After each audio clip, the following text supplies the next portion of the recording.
how education be a part of the smart city initiative.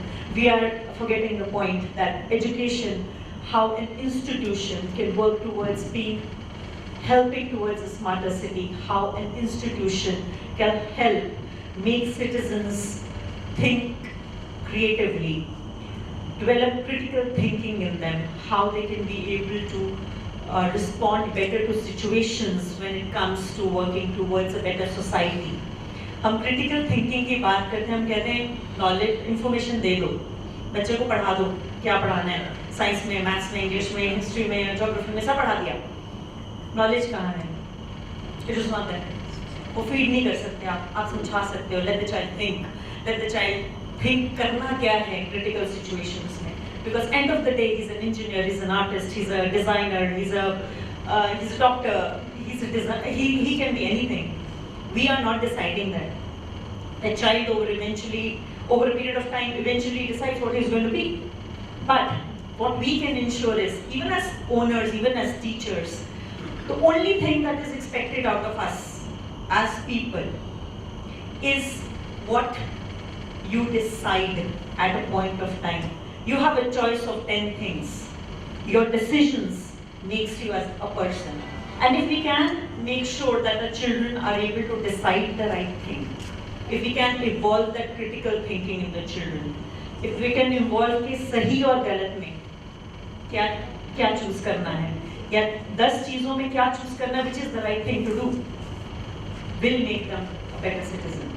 So can we expect everybody to speak a bit on that as well. Ma'am, I will have to, just give me 10 minutes, I will get back to you. I would like to invite, I'm going to give another angle, a government angle to what education is happening here. So I would like to invite Mr. Sandeep Sharma. He's the Joint Chief Executive Officer of the Knowledge Consortium of Gujarat. So they are a wing which is part of the Education Department by Gujarat. And he's going to talk about the government angle of what the government is looking at in terms of education, how the Knowledge Consortium is looking at education in the city and the part of the smart city. Quite relevant, as we all know that education are the knowledge hubs. They are the learning hubs for various developments, for various schemes, for various initiatives by government. And the current topic is like that, technology intervention. It is a topic which we can debate, we can run, we can talk days and days, because technical issues, it is vast. From government perspective, we are administrators, and I represent, one is scopes. So it is a world's the largest and affordable English language training program, which the discussion also came in the previous session. Also, I look after projects in Knowledge Consortium of Gujarat, besides being Officer on Special Duty in Commissioner of Higher Education. We look after more than 1,000 colleges in Gujarat and more than 57 universities. And every day and every month we face that, okay, there are some challenges, some initiatives we have to take. Coming to the topic here, are you really aware what is a smart city? Or we have just heard a name and we just know that something is going to happen. Do you know the various core elements? Should I brief on 2 or 3 minutes on what is a smart city? It is not about being smart, it is about how we can implement what are the various initiatives. If you know, our government has announced 100 cities would be covered by 2017, and they will be called smart cities. In the first phase, if you see, there are 3 phases where we have to decide how many cities would be covered. In the first phase, 20 cities were supposed to be defined, and it has been done. So Gujarat has, you know how many cities have been covered under smart cities from Gujarat? How many cities?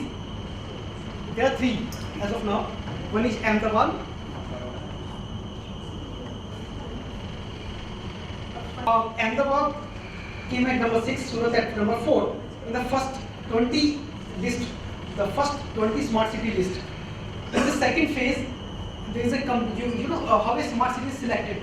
There are various ways. There are strict competition. There are scoring points. where every smart city has to submit their proposal. There are intra-state competition, and there is a national competition. Based on that, there is a particular scoring. So in the first list of 22 cities, one is Ahmedabad, second is Surat. They have been selected in the smart city. In the second phase, another list has come out now, which is a 27 list of cities, where third city from Gujarat is Vadodara. Total allocation in Gujarat is 6. There are certain allocation based on the population and the statutory talukas in every state. So Gujarat is allotted 6 smart cities. Now, you know what is the why these are needed. There are urban spaces. You know this. We have 31% of India's population. They reside in urban areas, but they contribute 63% in the GDP.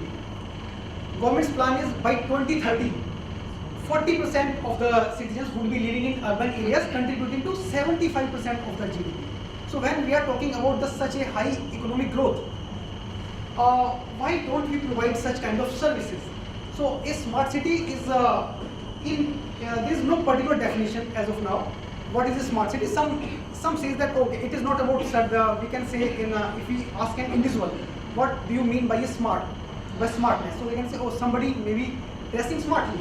Somebody may say who can speak, who can talk, who can behave smartly. So there is a different perception of being smart. We are at that level. We think smartness at certain level. Some of the European and German countries, they are already smart cities. They are aspiring still more smart, but for them the perception is still higher compared to what is smart in our connotation and the smart in their connotation. So as per the Government of India's definition of smart city, there are 4 important pillars which we say. These 4 pillars are physical infrastructure, institutional infrastructure, social infrastructure, and economic infrastructure. So these are very vague terms. So I just define you some of the things. In Surat, health and education are not included in the components that Mr. Nazaran told in the morning. But there are certain elements, the certain core elements which we say adequate water supply, adequate drinking water supply, and the water supply for other works. Assured electricity supply. But that electricity supply, the total electricity supply, 10% should be from the non-conventional sources of energies. There are affordable housing for all. There should be sustainable development, inclusive development, including poorest of the poor, including middle level, including higher level. There should be a very good sewerage system. There should be very good rainwater harvesting system. There should be health, education, safety and security for children and elderly people. So these are the certain core elements which have been defined in the connotation of Indian government's definition of smart cities. Then what we will reap out of this when we install everything? So there are another term which we will call smart solutions. So what kind of smart solutions we will get? We will create more employment. It is going to create more employment. It is going to enhance more income, because a lot of new avenues, lot of new services would be supplied. So we will need more manpower, more sectors. There will be improved quality of life, and there are another very good term which is involved with the smart cities. It's called ABD, area-based development. So though Surat is already covered in the smart city, but it is in a fractional segment, means that there is an area-based development, and government says you define ABD, area-based development, under 3 categories. One is called retrofitting, second is called redevelopment, third is called greenfields. Retrofitting means improving the existing infrastructure. Whatever services you have, you just improve upon that. Redevelopment, complete replacement of your thing where you don't have anything. Third is greenfields, to scope for the enhancement and scale up and scaling possibilities. So because our cities, our urban areas are growing day by day. So what about after 5 years down the line? So the greenfields have been designed keeping in view if the city grows, what will happen. So in green cities there are a lot of other. This is complete guideline. If you under smart semester, I will not spend much of time on that. There are certain challenges in the smart cities. One is the greatest challenge is the convergence. if we say the universities for smart city. So if I come on convergence means the total fund allocation for smart cities is 500 crores maximum per city. In the first year, it is the 200 crores to be given. But the smart city needs that. Like if you see in the document in your brochures, Surat has outlaid a figure of 2,600 crores, 2,600 crores for development of Surat. They are already from the SPV, special purpose vehicle called Surat Smart City Limited, Development Limited. From the 500 crore and the 2,600, how would you fill this gap? So this is how this convergence. Convergence means integrating your scheme with the other schemes. Like there is a Amrut Yojana, Atal Mission for rejuvenating and urban transport. There is a SBM, Swachh Bharat Mission. There is a Hriday scheme. So the smart city would need to converge with the other agencies for core infrastructure development and to generate income. There are some user charges. There are a lot of things which have been defined. So government under smart city is giving a limited fund. You have to converge with other schemes to get fund. Second is the coordination. Coordination with the state government within the departments itself. Because city is a small element in the entire state structure. How do you coordinate with the government other departments? Like if I say that 10% of the energy should be from solar panel or from the other energy. How I would? It is a policy decision. So state government has to take some decision. So these are some of the challenges. Third challenge is the technology, which I think that the technology would be implemented. Technology is a key role in the development of smart city, because for e-government, more than e-government is e-governance. How we can attract more people for accessing these services, accessibility to the poorest of poor. So this technology changes very fast. You know that the mobile phone which you are using, I think you might have changed this 3rd or 4th time. The television, laptop, what you are using, you might have changed it multiple times.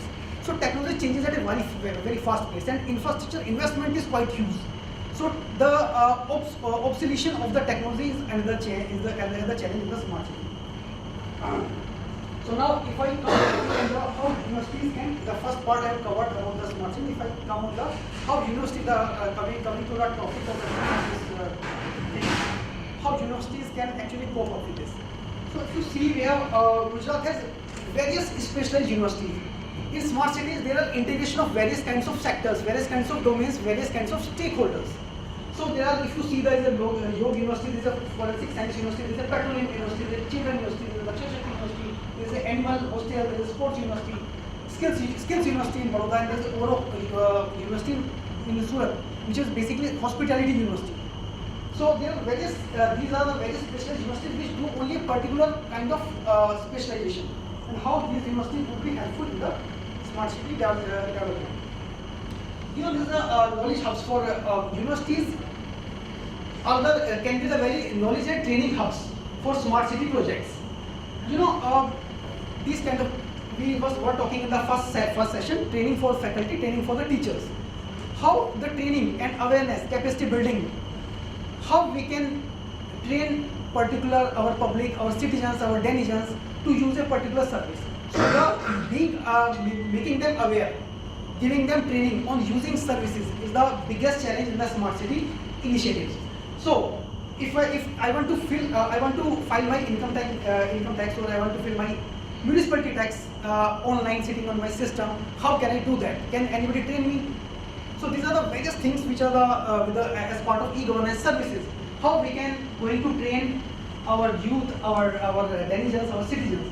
So the universities can be a very good training hubs, can be a very good awareness center, can be very good capacity building. They can run various capacity building programs. Second thing, lot of our universities are already equipped with high quality of infrastructure. If you see in Gujarat, infrastructure is not a problem. Every university has more than 100 computers, is the minimum. And under NMICT scheme of Government of India, we have already given them 100 internet connections of 512 Mbps each, which has been doubled from this year, and they are all moving from copper cable to the fiber optic. So every university is having 200 cables. The 200 connections is huge infrastructure, and we have specialized IT departments. So how these IT departments, and there are students, there are faculty. These small, as I said, technology is a challenge. Is also the technology we are going obsolete, and whether it will work or not if I implementing new tools. So these can be trial centers. The university computer lab can be a trial center where we can involve our students. So if we can implement it at a certain level on a pilot basis, we can replicate. Like in area-based development also, if some area-based development technology services are effective, Smart City says that you can replicate it in entire city. This is called a pan city network. And it can also be a monitoring units, whether something is going to be implemented as per the plan, whether there is a delay in the project. So these can be also the monitoring units at the university level. Second thing is, if you can see, the university can be at two levels: self improvement, how they can contribute within the university, and how they can contribute outside. So somebody very rightly pointed out in the morning that 21st century skills we talked about, and there's the same slide which you talked about. They have the same communication skills, analytical skills, IT skills, Indian talents plus information technology is equal to India tomorrow, which is the PM's logo here. So these are the various soft skills, and these kind of things, our youth are the driving force. They will drive these smart cities in the future. So how we can, these are the minimum skills, apart from their subject matter skills, they are the essential skills, these universities. Second thing is about accreditation. So universities have to actually set them, they should prove themselves at some certain quality standards, meeting certain quality levels. So there are various accreditation as prescribed by UGC. The first university should grade themselves whether they are at what standard of teaching learning paradigm. Second thing is about, can we develop, many universities are already started using green campuses, solid waste management. So if it is happening, there are various best practices. So why not replicate those best practices in the PAN city? So there are water harvesting structure many universities are doing. Some of you can also participate in the solar panel initiative of Ministry of Non-Renewable Energy Sources. You can even earn for your schools. There are various universities where the 2 months time they are off. 25% of the grant is given by government to install solar panels, and you can also earn after that, because you can always pass on your that collected energy to others, who are the other stakeholders. So you can also earn from your installation of solar panels. So these are the various things I have put, and another point is industry academia tie-ups. Industries will be the major stakeholders in the initiative. How we can intern our students? They should have hands-on experience. There should be project-based learning. There should be activity-based learning. So it is not about theory and only teaching. Our students should go, and the industry should come forward for a development of smart cities, and our faculty and teachers would help me. Another thing is about documentation. We are very weak in documentation. We don't document this. If suppose there is an event, do we have photographs? Do we have small write-ups? Can we utilize it? If a very good faculty, very good teacher from your school leaves your school and joins somewhere else, so the notes, that repository of knowledge, do you maintain that thing? So documentation is a very important part of our life. I will not take much time, but we can also use students in various field surveys and analysis for various initiatives and projects in smart cities. We can invite, there is a committee, there is a high power steering committee, and there is a local level, urban local bodies, there is a committee. So we can involve our very good faculties, our experts in those committees, how we can take this smart city initiative forward. There are various online tools we can have at e-governance projects. We can also have placement, the job and employment. These smart cities would generate a lot of placement and job. So can we have a placement hub in every college or every university? Can we counsel our students? Our students are quite confused after 12th, which stream they should choose, where they should go. So can we have some counseling sessions?